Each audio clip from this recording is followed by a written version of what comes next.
everyone, welcome to my channel. Are you considering opening up a day home? If so, you have come to the right place, because in today's video, I'm going to be talking about everything you need to consider prior to opening up a day home. I'm going to be sharing all the pros, all the cons, all the benefits, and all the negatives so that you can make a more informed decision. If you find this video useful, then please give it a thumbs up, subscribe to my channel. I'm doing like a mini series about everything you need to know about a day home. Stay tuned for part 2, because in the next video, I'm going to be sharing everything that will help you to actually open a day home. I'm going to be sharing every single detail so that if you do want to open a day home, then you have all of the answers all in one place. So first off, I thought I would share a little backstory of how I got into running a day home. So prior to having children, I was actually in nursing school, and right after I graduated was when I had my first baby. And when I was in school, I quickly realized that I wanted to be a stay-at-home mom, but a working stay-at-home mom. I started to dive into different ideas that I could do working from home. My mom and sister both ran a day home, so I started working for them to gain experience, and I really enjoyed it. Then after my maternity leave, I opened my day home. My daughter was 1 year old, and I'm so thankful that I got all of that quality time with her and that she never had to go to childcare. And I have been running a day home ever since, other than taking some time off for traveling and taking some time off for my maternity leave with my second born. So now that you know a little bit about me and my experience, let's get into the video. So first off, I'm going to share all of the pros, all of the benefits of running a day home, because there is a lot, and ultimately I do recommend it. So the number one benefit of running a day home, in my opinion, is that you have the ability to stay home with your young children. I am a huge advocate for spending as much time with your children as possible. And a normal job, Monday to Friday, 9 to 5, it doesn't give you enough time to spend with your children. I do not believe in outsourcing your childcare or your children's education. I believe that us moms and us parents, we have to gain control back of our children and be the sole provider raising them and educating them. We should have a say in what they learn, how they learn it, and who they are exposed to. I honestly could go on and on about this topic, but I already did in another video, so if you want to see my opinion on that, you can check my channel out and find that video. But the reason why I bring this up is because if you are a mom who has similar views as me, in the sense where you want to be home with your children and have a part in their growth and development and their education, then a day home is something that you should really consider. Quality childcare is also really hard to find. I think often parents will settle for whatever is affordable and whatever is close to their house. And childcare is the last thing that you want to settle for. I am a part of a lot of different Facebook groups for day homes and daycares, and it's honestly really sad, some of the conditions and some of the programs that are offered for our children. Food has been a big budget cut with inflation. A lot of places are offering very poor quality foods, things like hot dogs and white bread and goldfish and just heavily processed or pre-made meals. And I don't want my children to be exposed to that kind of food, so I also have control over that. A lot of places also don't offer enough outdoor time. Outdoor time, if any, is very limited, and it's often in a parking lot with little room to run and exercise, and children need plenty of outdoor time in all seasons. So I love having control over that as well. I honestly treat all the children as if they were my own. I give them high quality foods, high quality activities, and plenty of outdoor time. The next benefit of running a day home is one that I think everyone is wondering, and it's about money. So is running a day home good money? In my opinion, yes.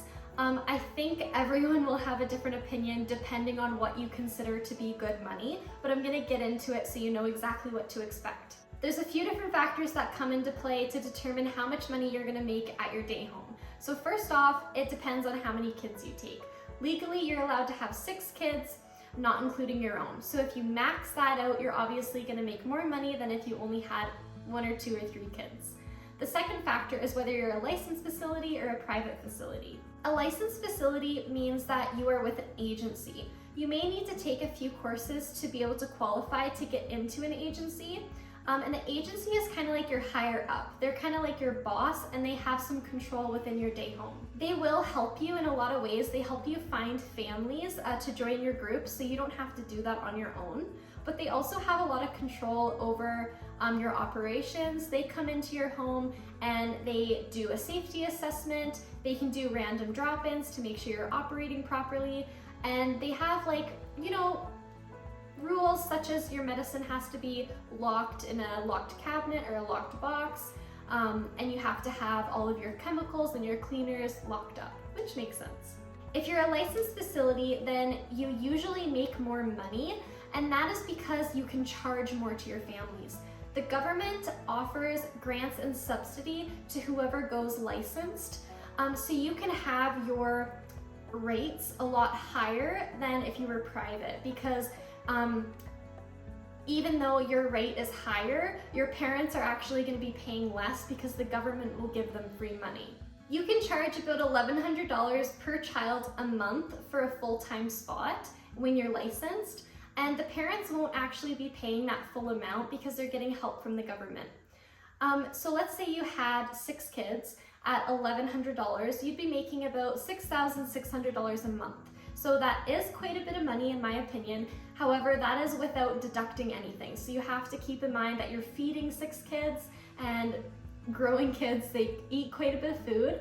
So you're gonna have to deduct that out of your wage, and then you also have to deduct like activities and different things that you buy throughout the month for the children. Now with a private day home, which is what I am, you're completely your own boss, and it's 100% your own business. You do charge a lot less being private because the government doesn't offer any grants or subsidy. So for a full-time spot, you can charge about $800 to $900 a month per child. Now, where you can make good money with being a private day home is if you take on families that want part-time care. Now with licensed day homes and daycares, they stopped providing part-time care because they just simply weren't making enough money. So they pretty much make it mandatory now to pay for a full-time spot. With private day homes, we can offer part-time, and we can charge a little bit of a higher rate for part-time. That's just standard, that part-time families will be charged a bit of a higher rate because they're more in demand. Filling up your schedule with part-time families is a little more tricky because you're working around a bunch of people's schedules. So for example, for me, I have some kids that attend full-time, and I have some kids that are part-time and they come Monday to Wednesday, and then I have some kids that come in just for Thursday and Friday. So it is a lot more tricky to balance out everyone's schedules, but it's how I, being private, am able to make adequate money. For me, I have 6 kids coming every single day, and they all have different rates because some are full-time and some are part-time, but I make around $6,300 a year without any deductions. Personally, I'm pleased with that wage, even with the cost of groceries and cost of activities, because I know that if I was to go to do my nursing, I would be making a lot less. I also save a lot of money actually because I don't have to pay for childcare for my own children. I don't have to pay for any gas because Monday to Friday I'm working from home, and I'm not tempted to spend money on coffee outside of the house or food on the go. Another benefit of running a day home is that you get all of your holidays off and paid for. You also get your sick days paid for. I have in my contract that I'm allowed 5 paid sick days, and any more that I'll reimburse. But you can have whatever you want in your contract. I also get vacation time every single year, which I'm very happy about, and it's paid vacation time. For me, I get 2 weeks paid at Christmas, and I get another 2 weeks additionally anytime I want throughout the year, so I usually take that in the summertime. Another benefit that I really like about running a day home is that I can tend to my home because I work from home. So this means that if I wanted to throw a load of laundry in or fold my laundry, I can. If I want to start on supper, I have the ability to. If I want to do really any light cleaning, I'm home so I can do it. Another thing that I really like about running a day home is that it keeps me active. I'm outside for 2 to 3 hours a day. I'm pushing kids in a wake and I'm running up hills, I'm playing games, playing activities, going to the park. So it's a very active lifestyle, and for me, that's my exercise. I'm not a gym bunny. I'm too busy to go to the gym, and honestly, I'm not that big of a fan of it. So because I don't go to the gym, I feel like having an active job really helps my health and fitness. So now that I talked about all of the positives of running a day home, let me get into some of the negatives. So the first negative is inflation. Yes, things are expensive. The cost of groceries is really expensive and it keeps going up, and the cost of activities like paint and glue and scissors and all that kind of stuff gets very expensive, and it's gonna keep going up, but our wage doesn't go up. So just something to consider. And the thing is with the cost of these things is it's something that you can't reduce the cost of. Like for me, I make it very clear to parents that I'm not gonna make budget cuts on those things because it's for the betterment of the children and I want to offer a really good program. Personally, I just cannot respect day homes who feed their kids hot dogs and mac and cheese and just crap, because you're fueling the child's day. Like, you want them to participate in activities and play and have their brain stimulated and learn and develop, and they're not going to be able to do that if they have a very poor diet. The next con is wear and tear on your house. The more people you have in your home, the more children you have in your home, it's bound to show some wear and tear on your home. Carpets may get a little more dirty than usual. Walls may have some scuffs. Walls may have, you know, some marks, some fingers on it, stuff like that. But just really basic stuff. And toys, you know, there's gonna be wear and tear on the toys and the furniture. Toys will get broken, all that kind of stuff, so you just have to take it into consideration. That being said, you should and can teach children how to respect the home and their toys. I think that's a really good part of teaching them, and running a successful day home is teaching them to respect their space and environment. Another con is that you're in literally a constant state of cleaning. So if you don't like cleaning, don't run a day home, because you don't want children to get sick. So literally every single day I'm cleaning numerous times a day. You have to clean up toys. I get the kids to help me, but still, you're picking up toys, you're cleaning off tables from paint and food and crumbs. I probably sweep the floor like 5 times a day and get like big piles, because we do a lot of crafts and a lot of meals and a lot of sensory, so it does get very messy. Bathrooms are another thing. There's a lot of children using your bathroom, learning how to potty train, so you're gonna have to clean those potties and clean those toilets and all that kind of stuff. Constant state of cleaning. The next thing is that you can, but shouldn't, take time off. People are relying on you as their childcare provider, and they have other obligations to go to. They have jobs, so you can't just call in sick. If you're really sick, like obviously you have to close down and you have the freedom to do that. That's why you have it in the contract. But you can't just fake being sick. It would not be well for your families, and they would quickly realize that you're not a good childcare provider, and they're gonna take their business elsewhere. So it's a big time commitment. Additionally, probably the most negative aspect of running a day home, in my opinion, is that you have very little adult interaction. Your friend group and your staff, your coworkers, are all children all day long. And as much as I love children and I love socializing with them, and to be honest, I'm probably better at socializing with them than I am other adults, it does and can get a little bit draining and a little bit lonely. I know in the past I have felt house trapped. However, I also feel house trapped if I don't leave the house with my own 2 children. So with having a day home, that's another reason why I really like to spend a lot of time outside, because adults and children, they don't like to be in the same 4 walls every single day, all day long. So that was all the pros and cons that I could brainstorm. I'm now gonna get into just some other things that you should probably consider prior to making your decision if you wanna open a day home. So first off, consider, are you actually gonna be a good childcare provider? Do you think you have it in you? Being a childcare provider is a really big and important role. You are the children's home away from home, and you really have to assess your own self to know if you're going to be able to do it properly. You need the children to feel safe and comforted by you. You are also their early year educator. These early years where they're infants and they're toddlers, they're learning and growing and advancing every single day. So are you capable of educating and teaching the age group that you're tending for? Another thing you have to ask yourself is, are you a patient person? And you really have to be honest with yourself. I know I have to be honest with myself about that, and I think every mom tries to practice their patience. But the thing with running a day home is you have to be patient. You can't lose your cool. With your own children, we have our moments, let's all admit, but you can't do that and step over the line with other people's children. You always have to be very respectful and offer a safe environment, and you're not their parent, you're just their childcare provider, so you don't get to create disciplines. You always have to ask the parent how they want to handle the situation and respect that. Children are still learning how to regulate their emotions, and they're gonna experience a lot of different emotions while they're in your care. When children first attend your day home, they might be really nervous and shy and scared and sad, and they might cry a lot, or they might get mad and stomp their feet. You never really know how a child is going to react, but you need to know that you're going to be able to handle them no matter how they react. It's normal for a child to take time and transition until they feel like they're safe coming to you. So you really need to be empathetic and patient. Once a child does get comfortable, they may start to test boundaries.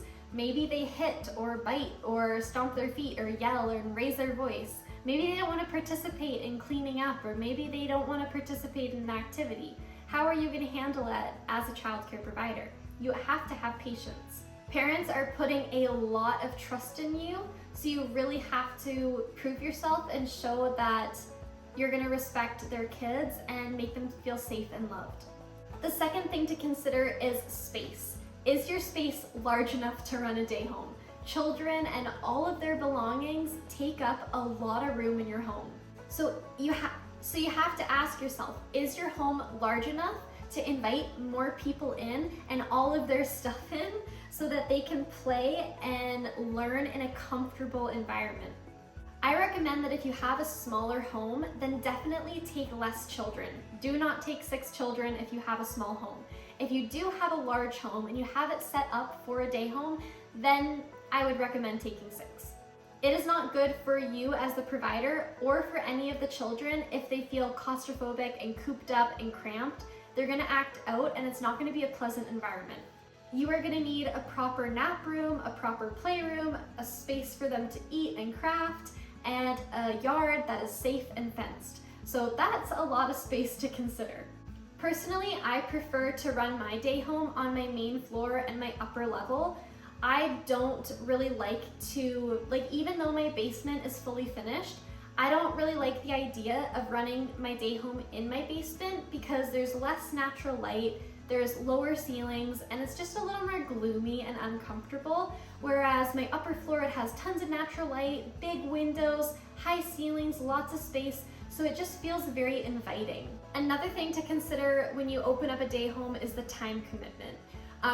I kind of already touched on this, but more specifically, the hours in a week you work. I work Monday to Friday from 7 to 4:30, but then I spend a lot of time on the weekends, and after the day home is closed, I spend meal prepping and cleaning and preparing other activities and researching different things to do with the children, so that also adds into the hours. The final thing that you need to consider prior to opening up a day home is the initial investment. If you already have children of your own, then you probably have a lot of the things you're gonna need.